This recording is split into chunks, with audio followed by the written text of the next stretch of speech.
नमस्कार, मी प्रणिता बोरसे. समृद्ध महाराष्ट्राच्या या भागात आपलं स्वागत. राज्य सरकारनं राज्याच्या प्रगतीच्या दिशेनं उचललेलं महत्त्वाचं पाऊल आणि त्याला अनुषंगून घेतलेल्या निर्णयावर नजर टाकणार आहोत आजच्या या भागात. चला पाहूयात. मुख्यमंत्री देवेंद्र फडणवीस, उद्योग मंत्री डॉक्टर उदय सामंत यांच्या उपस्थितीत उद्योग विभागाच्या वतीनं 8 कंपन्यांसोबत सामंजस्य करार करण्यात आले. महाराष्ट्रात गुंतवणूक करणाऱ्या उद्योग समूहांसाठी राज्य शासनानं सुलभ आणि विश्वासार्ह व्यवस्था निर्माण केल्याचं मुख्यमंत्र्यांनी सांगितलंय. या करारांमुळे राज्यात सुमारे 44,710 कोटी रुपयांची गुंतवणूक होणार असून 7,030 जागांसाठी रोजगार निर्मिती होण्याची अपेक्षा आहे. तर प्रशासकीय बाबींमध्ये काही अडचण आल्यास शासन त्यांना सर्वतोपरी मदत करेल. उद्योगांना आवश्यक असलेल्या सर्व परवानग्या वेळेत मिळाव्यात यासाठीही शासन प्रयत्नशील राहील, असं मुख्यमंत्री देवेंद्र फडणवीसांनी गुंतवणूकदारांना आश्वस्त केलंय. नाशिक महापालिकेच्या ग्रीन बॉन्डचे लिस्टिंग मुख्यमंत्री देवेंद्र फडणवीस यांच्या हस्ते रिंगिंग बेल वाजवून नुकतंच करण्यात आलं.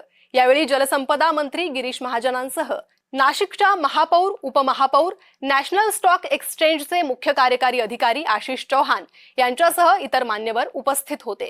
महानगरपालिकांनी आपल्या विविध विकास कामांसाठी भांडवली बाजारात बॉन्ड जारी करून निधी उभारता येतो. नाशिक महानगरपालिकेप्रमाणे इनोव्हेटिव्ह फंड निर्माण करून विकासाला निश्चितच निधीचे बळ मिळेल असा विश्वास मुख्यमंत्री देवेंद्र फडणवीस यांनी व्यक्त केला आहे. मुंबई महानगर क्षेत्रातील शासकीय महिला कर्मचाऱ्यांसाठी कम अर्ली गो अर्ली ही सवलत देण्याची महत्त्वपूर्ण घोषणा उपमुख्यमंत्री सुनेत्रा अजित पवार यांनी नुकतीच केली आहे.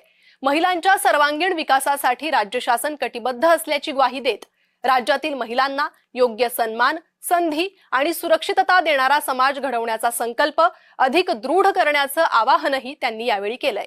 मुंबई महानगर क्षेत्रातील महिला कर्मचारी सकाळी 9:15 ते 9:45 दरम्यान कार्यालयात लवकर येऊन जितकी मिनिटं आधी कामकाज करतील तितकीच मिनिटे संध्याकाळी कार्यालयातून लवकर निघण्याची म्हणजेच सुमारे 30 मिनिटांची सवलत देण्यात येणार आहे.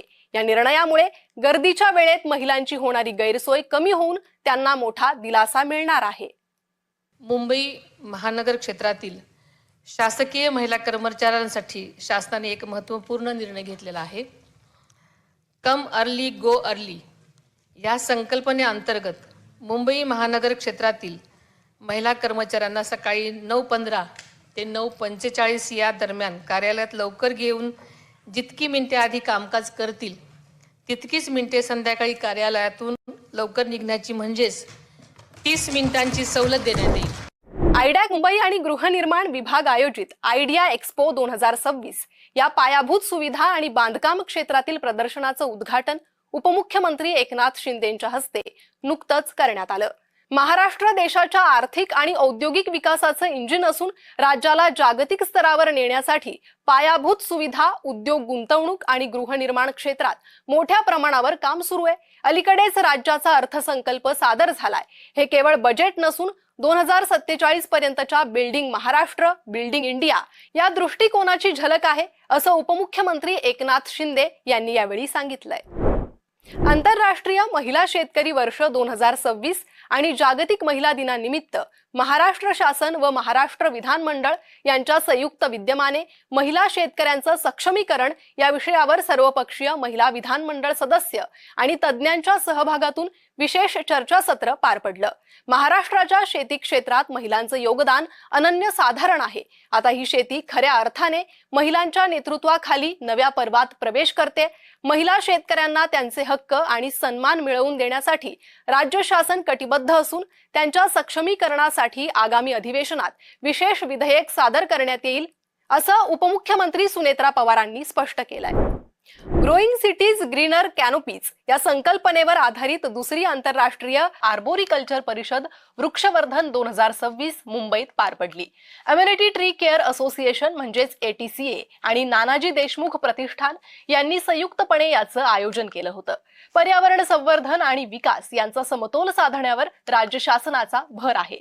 राज्यात वृक्ष आणि वनक्षेत्राचं प्रमाण वाढवण्यासाठी मिशन मोडमध्ये तब्बल 300 कोटी वृक्ष लागवडीचा संकल्प राज्य शासनानं केला असून यासाठी विज्ञान आणि तंत्रज्ञानाचा आधार घेत व्यापक कार्यक्रम राबवला जाणार असल्याचं मुख्यमंत्री देवेंद्र फडणवीस यांनी मुंबईत आयोजित दुसऱ्या आंतरराष्ट्रीय आर्बोरिकल्चर परिषदेत मार्गदर्शन करताना स्पष्ट केलंय. समृद्ध महाराष्ट्राच्या आजच्या या भागात एवढंच. पुन्हा भेटूयात नवीन घडामोडी आणि महत्त्वपूर्ण निर्णयांबाबतच्या नवनव्या बातम्यांसह पुढील आठवड्यातील समृद्ध महाराष्ट्र या आमच्या कार्यक्रमात. तूर्त एवढंच.